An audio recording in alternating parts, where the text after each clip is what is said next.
오늘 말씀 주제가 하나님의 나라이네요. 참 어렵습니다. 어려운데 이거를 말씀을 나누지 않을 수가 없는 게 예수님이 가장 강조하신 주제가 하나님의 나라입니다.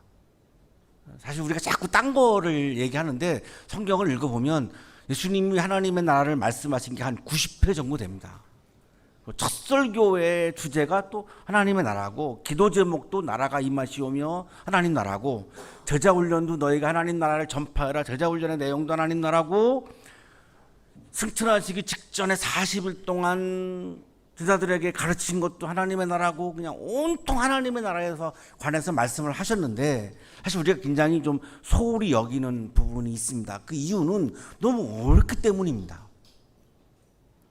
하지만 워낙 강조하셨기 때문에 이거 그냥 돌파하지 않을 수 없는, 부딪히지 않을 수 없는 주제여서 오늘 함께 이렇게 나누려고 하는데요.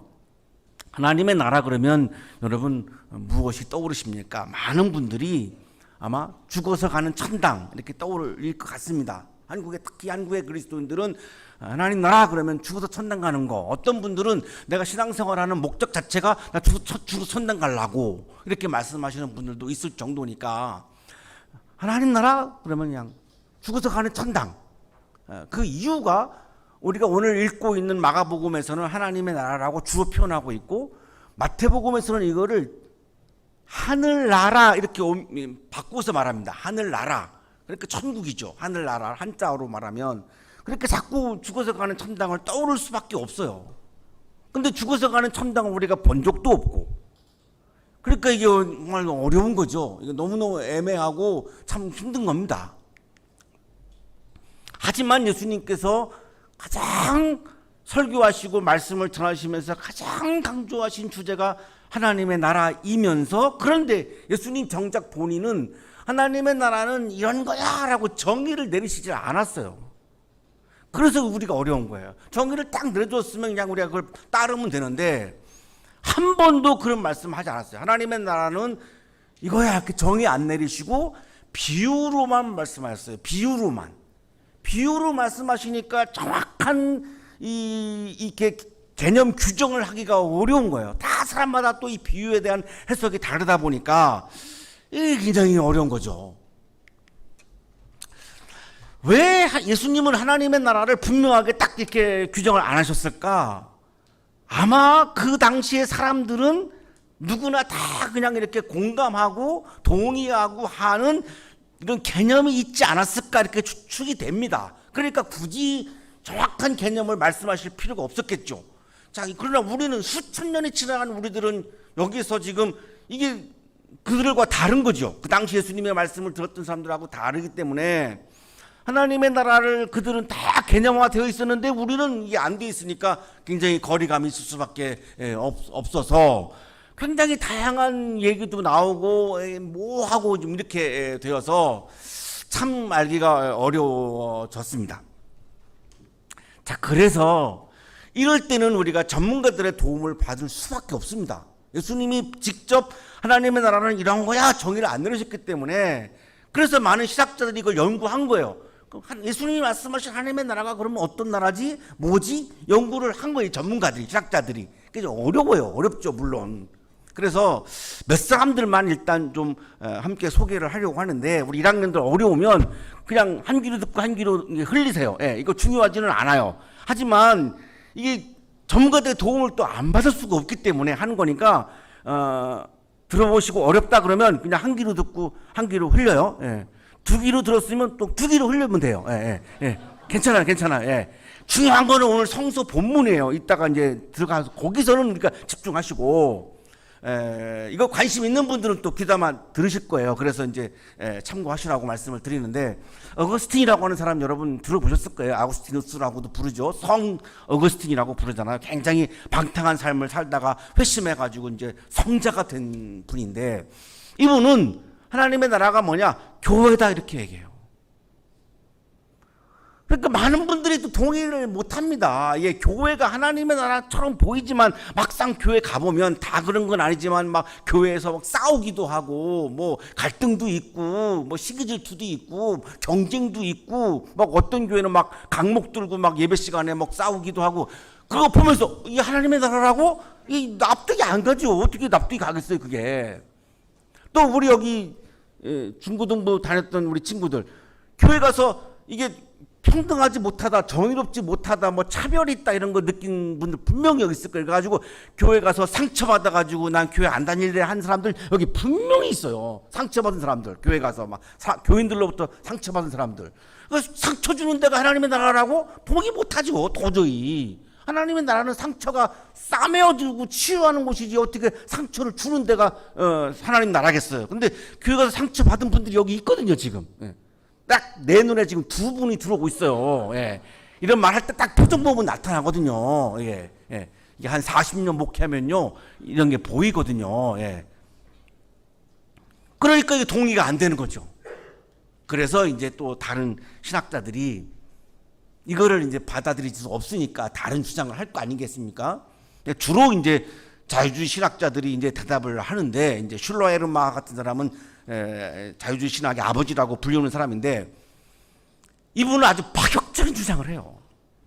하나님을 알려면 교리, 하나님의 계시 이런 거 보면 안 된다는 거예요. 그거 너무 추상적인 거니까 그거 봐가지고 어떻게 하나님을 아냐 이거예요. 경험해야 되는 건데, 하나님을 경험해야 되는 건데, 우리 인간 안에 있는 하나님을 의존하는 절대적인 감정, 인간의 감정 속에서 하나님을 찾으라는 거예요. 인간의 감정은 분명한 거니까, 이건 내 감정이니까. 그러니까 내 감정 안에 하나님이 계시다는 거예요, 이 사람은. 그러니까 막 추상적인 게 아니죠. 굉장히 실질적인 거죠. 그래서 이 하나님의 나라도 이런 감정, 인간의 감정 안에서 하나님을 찾는 것처럼 인간에 있는 집단적인 하나님 의식, 이거를 일종의 하나의 감정, 하나님에 대한 경험한 감정인데, 여기에서 하나님의 나라를 발견할 수 있다는 거예요. 리틀 같은 사람은 그냥 쉽게 그냥 도덕 공동체가 이루어진 거, 윤리 공동체가 이루어진 거, 아주 나이스하고 젠틀하고 서로 피해주지 않고 신사적이고 그냥 이런 공동체가 이루어졌으면 그게 하나님의 나라다, 이렇게 또 얘기해요.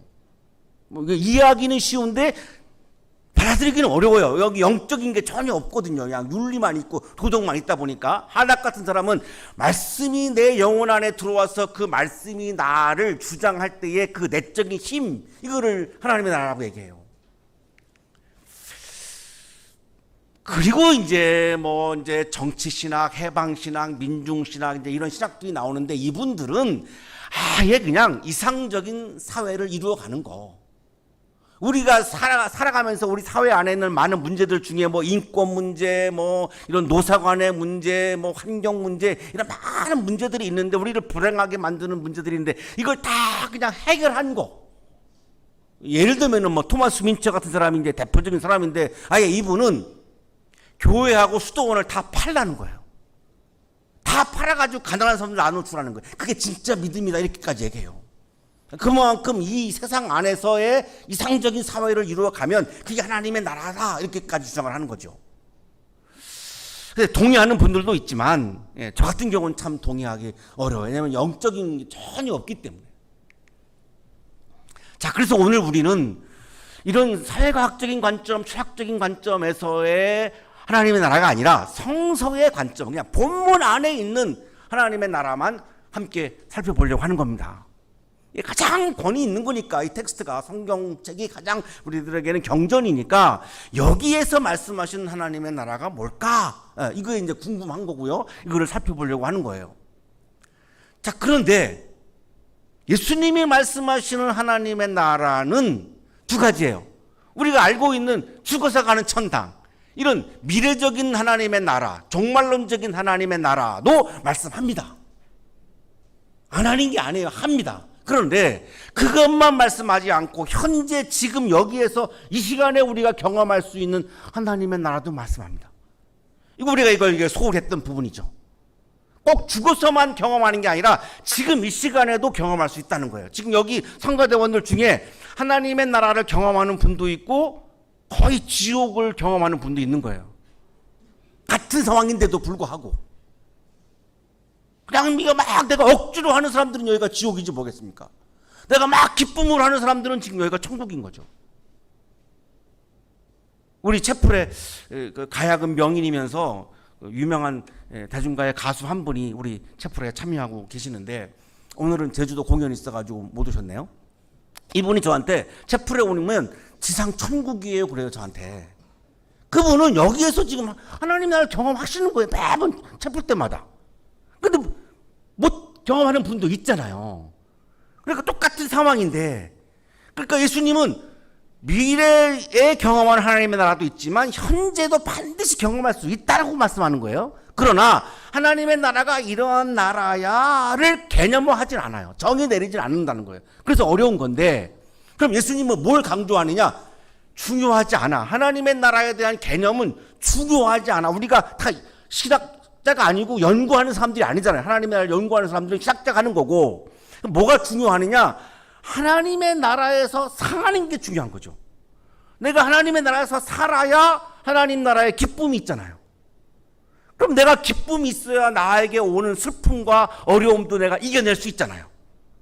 내가 기쁨이 많으면 중간고사 결과 때문에 나에게 오는 슬픔과 우울한 감정들을 이겨낼 수가 있잖아요. 그게 중요한 거지. 하나님 나라에 대한 연구는 우리에게 중요하지 않다는 예수님의 마음이 그런 것 같아요. 오늘 본문을 보면 하나님의 나라 정의는 내리지 않으시고 하나님의 나라에서 살려면 이렇게 해, 이걸 강조하는 거예요. 그러니까 그게 지금 중요한 거죠. 그래서 로마서 14장 17절 같은, 이건 이제 바울인데 이렇게 얘기하죠. 하나님의 나라는 먹는 일과 마시는 일이 아니라 성령 안에서 누리는 의와 평화와 기쁨입니다. 지금 내가 채플의 자리에서 의로움을 느끼고 평화를 느끼고 기쁨을 누리고 있는 분은 지금 여기에서, 지금 여기, here and now, 지금 여기에서 하나님의 나라를 경험하고 계시는 거예요. 그런데 어떤 분은 여기서 정의도 발견할 수 없고 평화롭지도 않고 그냥 마음이 너무너무 불편하고 기쁘기보다는 오히려 막 우울해지고, 지금 이런 분은 하나님의 나라를 경험하지 못하고 있다는 거죠. 이걸 어떻게 측정하느냐? 성령 안에서 내가 의와 평화와 기쁨을 경험하느냐 안 하느냐, 이거를 보라. 지금 바울이 이렇게 말씀하는 거예요. 그러니까 하나님의 나라에서 살고 있다면 이런 게 나한테 다가온다는 거예요. 의와 평화와 기쁨이. 그러면 내가 기쁨이 가득하면 슬픔과 이걸 이겨낼 수 있잖아요. 요한복음 3장 3절에서 예수님은 이렇게 말씀합니다. 내가 진정으로 너에게 말한다. 누구든지 다시 나지 아니하면 하나님 나라를 볼 수 없다. 하나님의 나라를 경험하는 방법론을 말씀하잖아요. 내가 거듭나야, born again, 내가 다시 태어나야. 그러니까 엄마 뱃속으로 들어가라고요? 이렇게 질문하죠, 니고데모가. 아니, 그게 아니라 내 삶의 차원이 다른 차원으로 확 질적인 비약을 해야 된다는 거죠. 예를 들어서 내가 막 나 자신에게만 집착해가지고 나 자신에게 이익만 바라보고 막 살다가 번쩍 내 눈이 뜨여가지고 하나님을 바라보고 이웃을 바라보았다. 이런 걸 말한 거죠. 저 사람 완전히 달라졌네. 아니, 그동안에는 자기 이익에 집착해가지고 성가대 하면서도 내 이익이 뭐지를 막 계산하던 사람이 그런 거 다 집어치우고 그냥 늘 기쁨으로 가득 차가지고 막 노래를 부르네? 이런 게 이제 거듭난 거죠. 그래, 거듭나야만, 내 삶의 질적인 비약이 일어나야만 하나님의 나라에서 살 수 있다, 이렇게 말씀하는 거예요. 그러니까 예수님의 관심은 하나님 나라에서 사는 삶을 강조하시는 거예요. 누가복음에서 이렇게 말씀합니다. 하나님의 나라는 눈으로 볼 수 있는 모습으로 오지 않는다. 또 보아라. 여기에 있다, 또 저기에 있다. 내가 천국을 보았다. 저는 동의하지 못합니다. 왜냐하면 하나님의 나라는 눈으로 볼 수 없다고 말씀하셨기 때문에 나는 천국을 봤다. 천국을 보고 와가지고 막 얘기하시는 분들 있잖아요. 본인의 자유시지만 저는 그거 동의하지 못해요. 볼 수 없다고 하셨거든요. 그럼 하나님의 나라는 어디에 오느냐? 하나님의 나라는 너희 안에 혹은 가운데에 있다는 거예요. 현재적이잖아요. 내 안에 있다라고 하는 거는 내 내면 안에 있다라고 하는 말이고, 가운데 있다라고 하는 말은 너와 나의 관계 안에 있다는 거예요. 너와 나하고 만났는데 기쁨이 넘쳐, 평화가 넘쳐, 정의가 넘쳐. 그러면 이미 너와 나 사이에 하나님의 나라가 왔다는 거죠. 근데 너하고 나하고 만났는데 불공평해, 맨날 싸워, 기쁨보다는 막 짜증만 나, 이러면 너와 나 사이에 가운데에 하나님의 나라가 없는 거죠. 이 본문도 보면 철저히 현재적인 하나님의 나라를 말씀하고 있잖아요. 너와 나 사이에서 하나님의 나라를 경험할 수 있다는 거예요. 자, 그러나 미래적인 하나님 나라도 말씀하죠. 마태복음 8장 11절에 보면 내가 너에게 말한다. 많은 사람이 동과 서에서 와서 하늘나라에서 아브라함과 이삭과 야곱과 함께 잔치자리에 앉을 것이다. 마지막 날의 종말에 우리가 하나님 나라에 들어갈 것이다. 마지막 종말에 오는 하나님의 나라도 분명히 존재한다라고 동시에 말씀을 해요. 현재적 하나님의 나라와 미래적인 하나님의 나라를. 요한계시록 21장 유명하죠.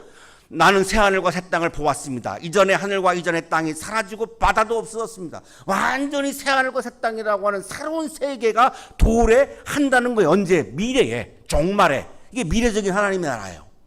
그래서 죽으면 천당 가는 거를 꿈꾸는 분들은 저는 부정하지는 않아요. 왜냐하면 이런 미래적인 하나님 나라가 분명히 말씀 있기 때문에. 자, 그러나 안타까운 것은 미래적 하나님의 나라만 있는 게 아니라 현재적 하나님의 나라도 있는데, 현재에서는 하나님의 나라를 경험하는 것을 그냥 포기해 버리는 분들은 안타깝다는 거죠. 지금도 우리가 경험할 수 있는 건데 굳이 그거를 왜 포기해야 하는가? 지금도 우리가 이거를 경험해야 하지 않는가? 자, 오늘 성서 본문 마가복음 1장 15절이 핵심인데, 이게 예수님의 첫 설교입니다. 마가복음에서. 근데 여기서는 하나님의 나라의 삶을 살려면 이렇게 해라, 이걸 강조하십니다. 자, 오늘 본문이 이렇게 돼 있죠. 요한이 잡힌 뒤에 예수께서 갈릴리에 오셔서 하나님의 복음을 선포하셨다. 때가 찼다. 자, 15절이 중요한 본문입니다. 때가 찼다. 하나님의 나라가 가까이 왔다.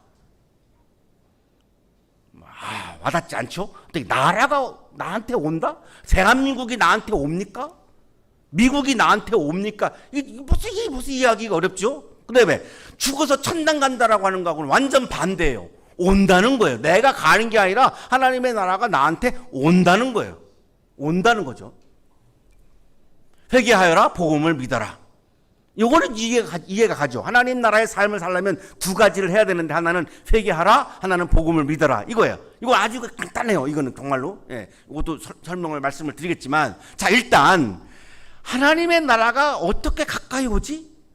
그리고 왜 우리는 가는 걸 알았는데 왜 온다고 말씀하지? 그래서 이제 성서학자들이 이거를 연구를 했어요. 그랬더니 이제 그리스어 원문 성서에는 이 하나님의 나라가 바실레이아라고 나오는데, 이 바실레이아를 이분들이 연구를 해 보았더니, 여기 하나님의 나라라고 하는 개념은 어떤 공간을 말하는 게 아니고, 어떻게 저기 막 하늘 위에 어떤 특정한 것들, 특별한 공간을 말하는 게 아니고, 하나님이 다스리시는 상태를 의미한다라고 하는 연구 결과에 거의 90% 이상이 다 동의해요. 이거는. 그래서 우리가 받아들여도 됩니다. 하나님의 나라라고 하는 개념은, 바실레라고 하는 개념은 어디 특별한 공간을 말하는 게 아니고 하나님이 다스리시는 상태예요. 그러면 하나님이 다스리시면은 나는 그냥 억압을 당하는 건가라고 생각할 수 있는데, 로마의 다스림은 억압이에요. 폭력으로 막 물리적인 힘으로 막 억압하는 게 로마의 다스림이에요. 자, 그런데 하나님의 다스림은 돌보고 지키는 다스림이에요.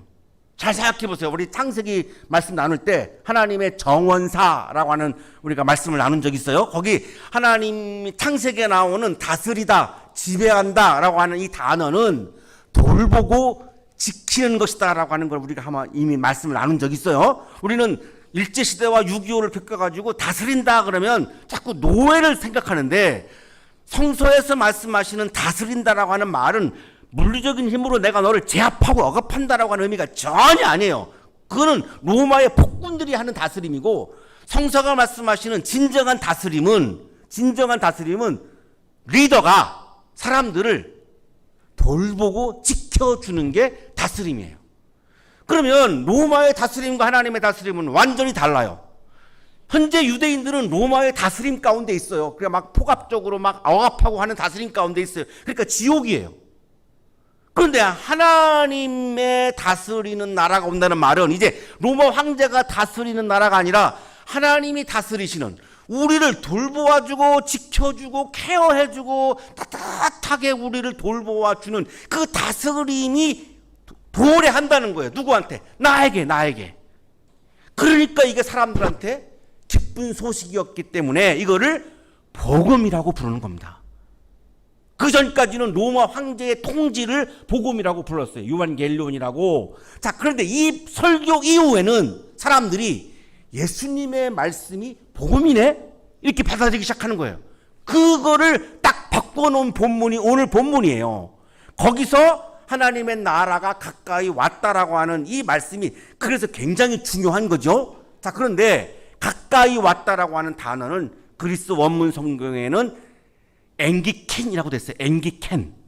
이 앵기켄이라고 하는 단어는 앵기조라고 하는 동사에서 온 건데 가까이 오다라고 하는 의미인데, 가까이 왔다 그랬죠? 현재 완료형입니다.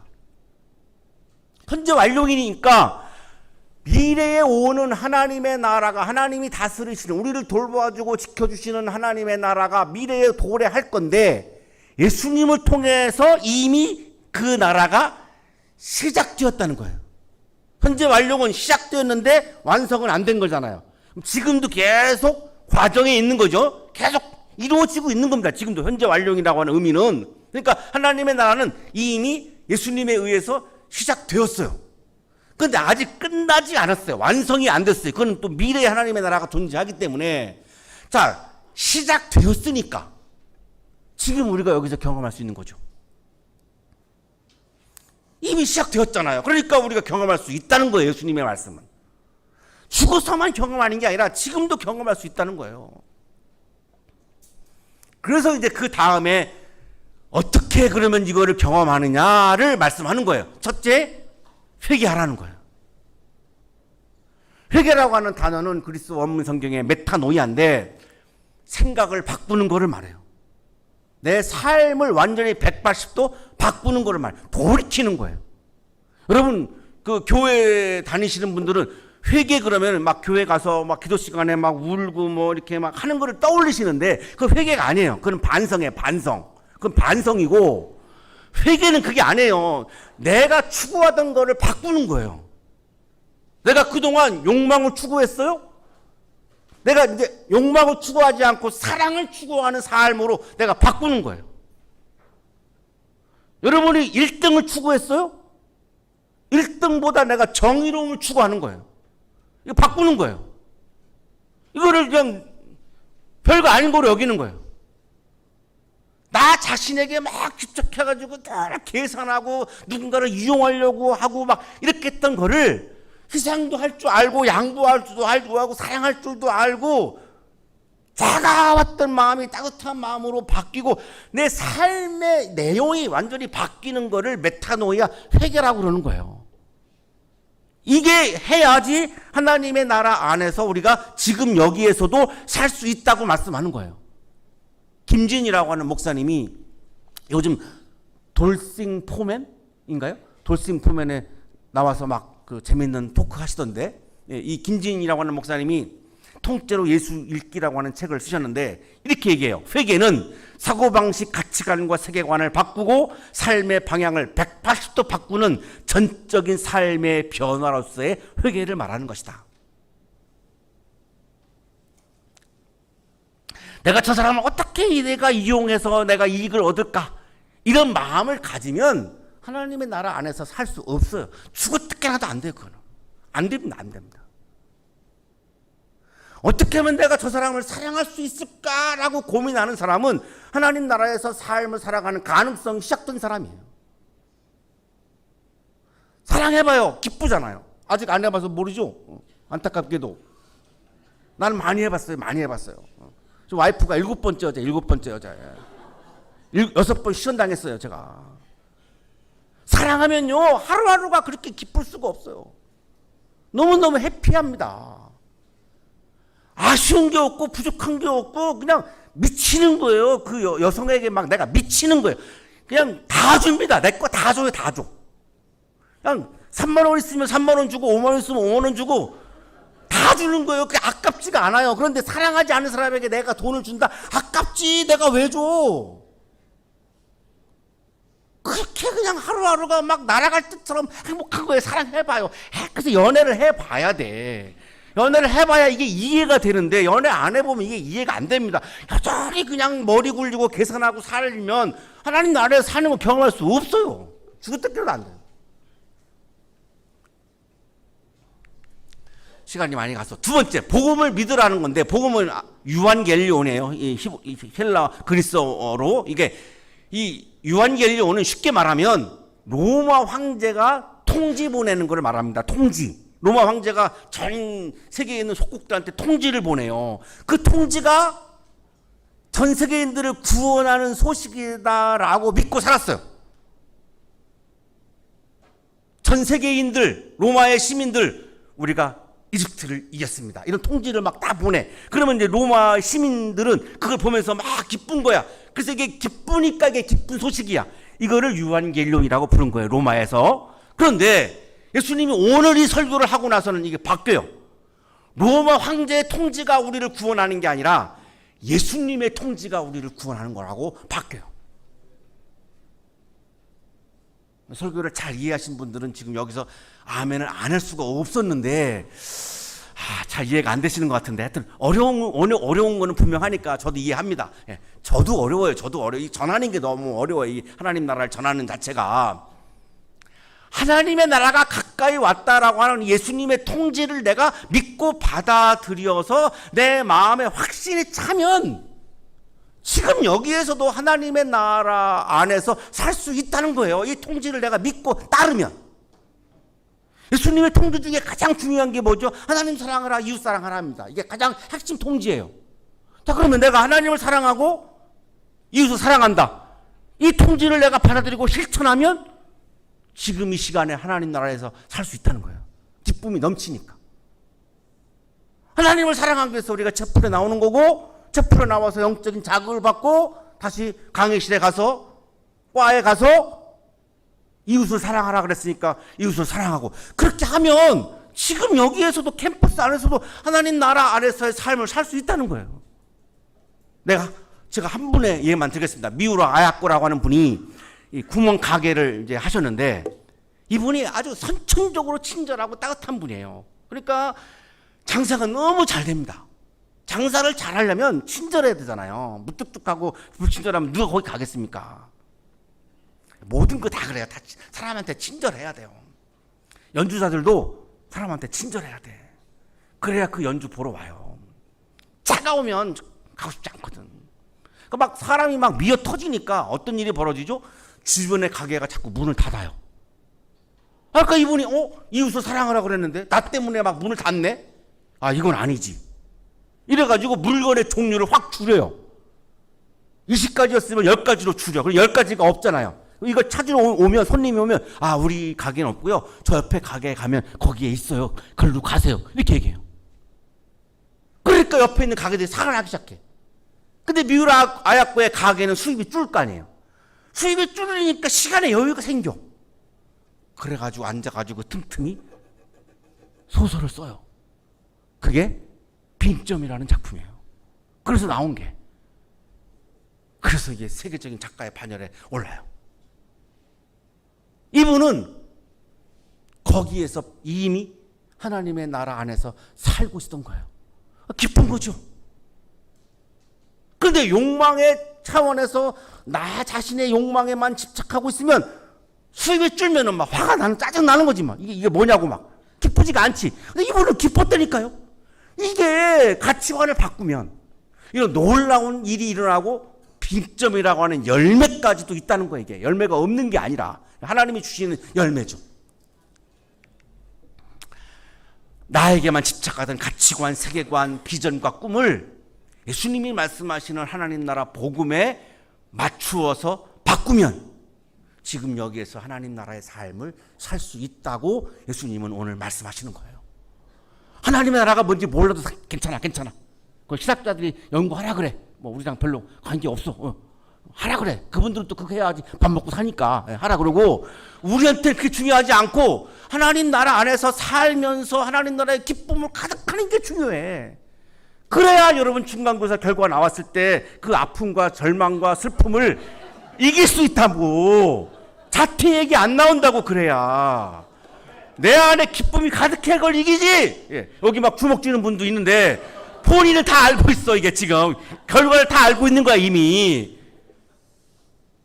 그렇잖아요. 그게 멋있는 거지. 그게 영성이에요.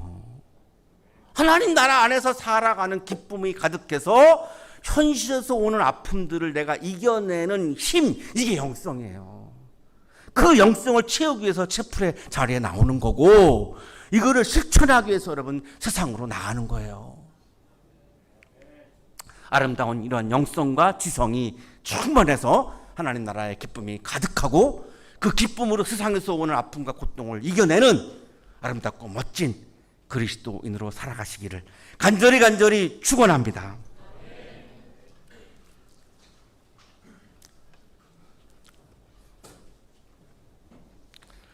주님 우리를 사랑하셔서 고통과 아픔이 많은 세상에서 살아가고 있지만, 그것을 이겨낼 수 있는 하나님 나라의 기쁨을 우리가 채울 수 있는 길을 오늘 우리들에게 제시해 주셔서 감사합니다. 이 말씀을 믿고 회개하고 삶의 패턴을 완전히 바꾸고 가치관을 바꾸고 하나님 나라가 가까이 왔다라고 하는 이 복음을 믿고 주님께서 채워주시는 영적인 기쁨으로 아픔과 절망을 이기며 살아가도록 우리에게 믿음과 믿음에 더하여 주시고 우리에게 신앙을 풍성하게 채워 주시옵소서. 예수 그리스도 이름으로 기도하옵나이다. 아멘.